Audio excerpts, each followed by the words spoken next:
Hello and welcome to Crowdfunder's very first masterclass on how to raise 30 grand in 30 days. We know some of you are charities, some of you are social enterprises, businesses, individuals.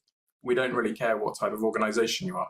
What we really care about is the project that you're doing and the impact that that's going to have on communities. So 390 million raised so far for all projects across the UK. We're getting kind of 300 projects a day. When we first started the site, I think we had 2 projects come on in that first week. We're now 300 projects a day. And we've distributed so far £32 million of extra funding, of match funding that's gone on to projects. So as people pledge to your project, some of those projects are being matched by our partners. So if the average donation across the site is about £42.50, but most people will be giving in the kind of £10 to £20 bracket, and then you'll get some higher donations, which brings that average to 42. Every donor will have a certain amount they want to give away on donations, but if you can move me to suddenly that's coming out of my entertainment budget or my family day out budget, then that's a different way of actually engaging with a donor. So having varied rewards on there can work really well. And it also gives you some great talking points across the campaign. We're looking at now on a desktop view, but 70–80% of people will be viewing this on a mobile device. And that means that the top of the page becomes very, very important. And the project page really is a way of you describing what is the challenge, what is the problem that you are solving.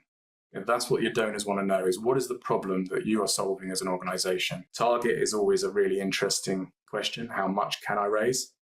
You know, it's often the last thing we look at. We usually say, what is the smallest amount of money that you can actually do something with? Go for that, because you can always burst through that target. It's much better to get a success under your belt and then burst up from there. We see common patterns amongst projects and things that we advise a lot, and we've tried to pull those together into 5 top tips. My first top tip is really about you are always building your crowd, and you should always be looking to build your crowd. What we see with the best, most successful projects is they've been warming up to this for a while. So they've been building that crowd to move towards a crowdfund for some time. Often, if an organization is from the outset is thinking, well, I don't have anybody, how do I even start at this? Finding some partner that's got a aligned mission with yours that can help promote you and help what you do, give access to their audience, include you in a newsletter, put you out on their socials, is a great way of just reaching people and starting to build that crowd and making your first steps in that direction. My tip number 2 is launch the right project. We see a lot of projects who have done maybe a big donation ask, and audiences can get a bit weary. So we're seeing people do a donation or rewards campaign every 6 months or so, but in between that doing prize draws every month or every couple of months as a way of kind of continuing that fundraising journey over the whole year. So that's my top tip number 2, is launch the right project and really think about what type of project you actually want to run with. So it sounds like if you're transparent and upfront about what you want to do with the money, that's also helpful. So if it is to fund some staff, just be honest with people and say part of this money will go towards that, or whatever it is. So my top tip number 3 is launch at the right time. Again, the biggest mistake I see projects making is saying, I've got this great project, I'm going to launch it next Friday, and on Saturday I'm away on holiday for 3 weeks. When is that timing good for you? You need to be around, you need to be focused on it, not too busy with other stuff as well. So again, if you've got a natural busy part of the year for yourselves, it's not necessarily always the great best time for doing that.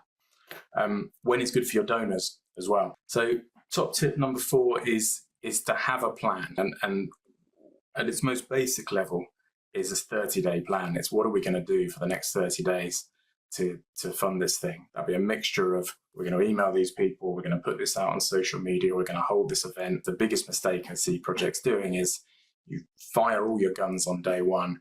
You've emailed everyone, you've blasted it out on social media, and then gone, we've only raised 10% of what we're going to do. You've got these things, when you get those moments, and you will get moments where you go, what are we doing? What's working? What do we do next? Go back to the plan. So top tip number 5 is control the momentum. See, we often look at it like an onion. It's like going out to the core supporters first, and then the wider and the wider. And by the time that someone who doesn't know you sees it, you're already a long way funded project. If you've got people that you know are going to give money to the project, which is always a good thing to have lined up in your plan, stagger them. You can have some at the beginning, but you can have some on day 10, some on day 20. So that was tip number 1, was always be building a crowd.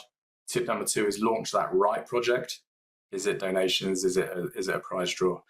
Tip number 3 is launch at the right time for you, time for your donors. Number 4, have a plan.